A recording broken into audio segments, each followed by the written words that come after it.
Apa itu nation survival? Apa itu nation right? Apa itu nation interest? Bisakah kita membedakan ketiga hal itu tentang kebangsaan tersebut? Untuk mempertahankan hidup sebuah negara yang berdaulat utuh, maka kita setiap anak bangsa harus paham apa itu masalah kebangsaan. Kita mulai bahas dari nation interest. Apa yang dimaksud dengan nation interest? Nation interest adalah ke arah mana negara kita bergerak menuju.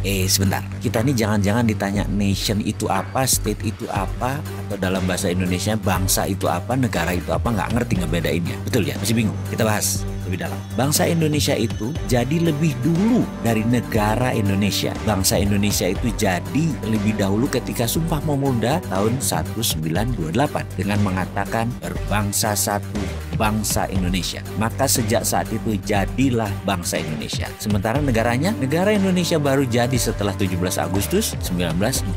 Baru ada yang namanya NKRI. Baru ada negara atau state. Bangsa atau nation itu ada haknya, ada right-nya. Dan ini yang harus ditegakkan. Bagaimana menegakkan nation interest? Dalam jangka panjang, kita ini harus memiliki sistem bernegara yang kuat. Kita ini harus memiliki sifat bangsa yang penuh dengan kompetensi. Salah satu pentingnya bernegara adalah kita memahami prinsip bernegara. Yang membedakan negara Indonesia dengan Singapura, yang membedakan Indonesia dengan Cina, yang membedakan Indonesia dengan Amerika adalah prinsip bernegara masing-masing. Ada value yang ditanam di setiap negara. Ada prinsip yang dianut di setiap negara. Misalnya Bill of Rights-nya Amerika, Liberté, Égalité, dan Fraternité-nya Perancis. Cina dengan BRI-nya, Belt Road Initiative. Indonesia dengan Five Principle atau Pancasilanya. Kita sekarang melihat negara yang sulit dikontrol karena populasinya 1,5 miliar manusia, yaitu bangsa Cina. Bagaimana bangsa Cina ini supaya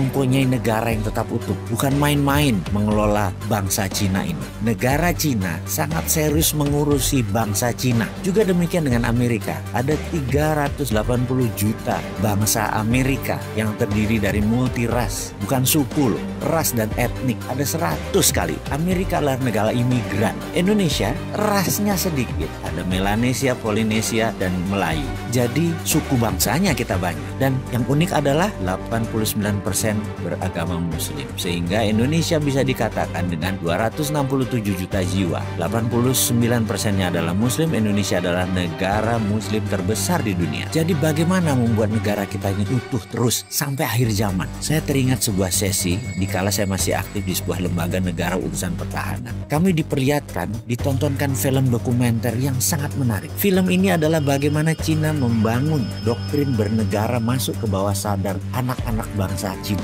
Diperlihatkan melalui kamera CCTV di video tersebut di sebuah tempat penitipan anak. Karena kala itu banyak sekali suami istri yang bekerja di Cina dan anak semata wayangnya dititipkan di tempat penitipan anak milik negara. Anak itu usianya berkisar 3-5 tahunan. Ketika mereka habis makan siang, mereka pun tidur siang secara bersama-sama. Kira-kira jam 1-an kira-kira. Dan baru terlelap 15 menit lalu disetel lagu kebangsaan Cina. Ajaib, anak-anak itu bangun berdiri tegak sikap sempurna. Walaupun matanya tertutup, badannya doyong-doyong. Sampai lagu tersebut berakhir kira-kira 1,5 menitan. Lalu mereka melanjutkan tidur lagi. Dan ini bagi saya luar biasa sekali. Lalu ada di sesi lain. Mereka kan tinggal di rumah susun, apartemen itu. Dimana di sore hari banyak anak-anak lagi main basket, main bola, main tai chi, dan beragam aktivitas sore. Pada pagi dan siangnya, di tiang-tiang itu dipasang speaker toa banyak oleh sebuah tim. Ketika puncak kegiatan mereka kira-kira jam 5 sore, kembali diperdengarkan lagu kebangsaan Cina. Apa yang dilakukan? Anak-anak tadi yang lagi lari, lagi bergerak, atau anak-anak itu semuanya diam,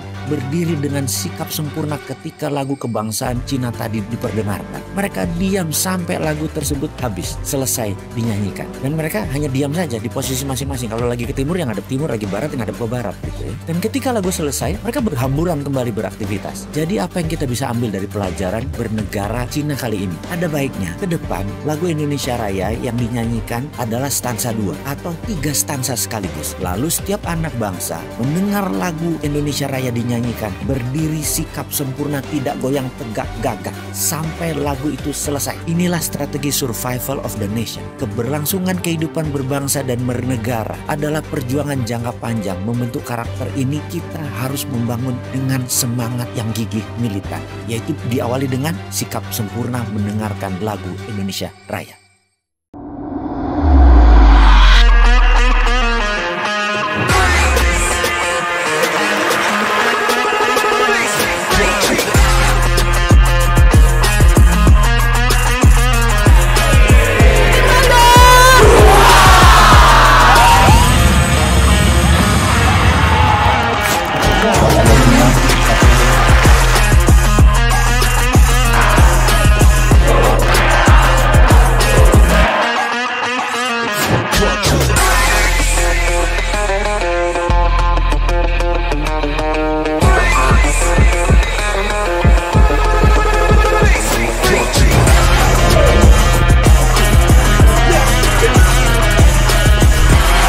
Thank you.